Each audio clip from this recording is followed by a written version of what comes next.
শুকরিয়া জ্ঞাপন করি, বলি আলহামদুলিল্লাহ।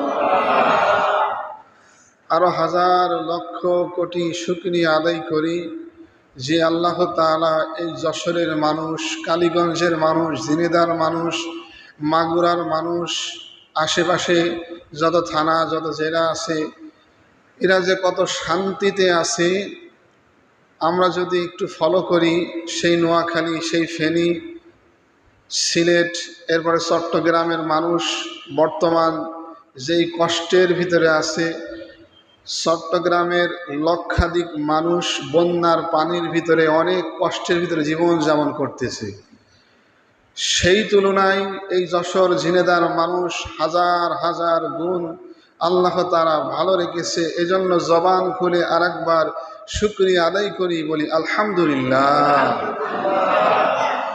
আরো শুকরিয়া আদায় করি চীনের যে অবস্থা, চীনের বহু জায়গায় বন্যার পানিতে ডুবে পাহাড় ভেঙে বহু মানুষ মারা গিয়েছে। এমনকি চীনের চিড়িয়াখানা থেকে 900 বিষধর সাপ বাইর হয়েছে।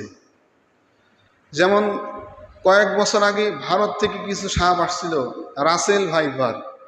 এই সাপের আতঙ্কে মানুষ রাতে ঘুমাইতে পারতো না, কথা ঠিক কিনা? তেমনই চীনের এই সাপগুলো যদি বাংলাদেশে ঢুকে যায় তাহলে অবস্থা খারাপ হয়ে যাবে। এই জন্য আল্লাহর কাছে আমরা দোয়া করি, আল্লাহ আমাদেরকে হেফাজত করুক, সকলে বলি আমিন। এই জন্য